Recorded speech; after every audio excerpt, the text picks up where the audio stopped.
హైదరాబాద్లో ట్రాఫిక్ సమస్యలు పెరిగిపోతున్నాయి. పలుచోట్ల ఫ్లైఓవర్లు వేసినా ఇబ్బందులు తప్పడం లేదు. పోనీ రోడ్లను విస్తరిద్దామంటే దానికి ఆస్కారం లేదు. ఇలాంటి పరిస్థితుల్లో సొరంగ మార్గాలతో ట్రాఫిక్ కష్టాలకు చెక్ పెట్టేందుకు సిద్ధమైంది రేవంత్ సర్కార్. హైదరాబాద్ నగరంలో ఇటు నుంచి ఎటు వెడుతున్నా ట్రాఫిక్ చక్రవ్యూహంలో ఇరుక్కోకుండా బయటపడడం దాదాపు అసాధ్యం. పైగా ఈ సమస్య అంతకంతకు పెరిగిపోతోంది. దీంతో పరిష్కార మార్గాలపై దృష్టి సారించింది ప్రభుత్వం. చివరికి అండర్ గ్రౌండ్ టన్నెళ్ల నిర్మాణం అనువైనదే అన్న నిర్ణయానికొచ్చింది. హైదరాబాద్ నగర జనాభాతో పాటు వాహనాల సంఖ్య రోజురోజుకు పెరుగుతోంది. దీంతో ప్రస్తుత రోడ్లు సరిపోవడం లేదు. నగరంలో 12,000 కిలోమీటర్ల రోడ్లున్నాయి. ఇందులో 500 నుంచి 700 కిలోమీటర్ల వరకు ఇరుకైన రోడ్లున్నాయి.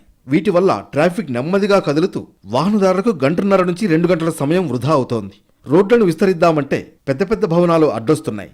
ఈ పరిస్థితుల్లో టన్నెళ్ల నిర్మాణమే సరైన పరిష్కారం అంటూ ముఖ్యమంత్రికి నివేదిక ఇచ్చారు అధికారులు. టన్నెళ్ల ద్వారా సమస్యకు పరిష్కారం చూపడం మంచి పద్ధతి అంటున్నారు నిపుణులు. ఐటీసీ కోహినూర్ కేంద్రంగా 3 మార్గాల్లో tunnels నిర్మించనున్నారు.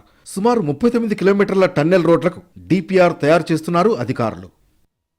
ITC Kohinoor via Khajaguda, Nanakramguda మీదుగా విప్రో సర్కిల్ వరకు 9 కిలోమీటర్ల టన్నెల్ నిర్మించనున్నారు. అలాగే ఐటీసీ కోహినూర్ నుంచి మైండ్ స్పేస్ జంక్షన్ మీదుగా జేఎన్టీయూ వరకు 8 కిలోమీటర్ల సొరంగ మార్గం నిర్మిస్తారు.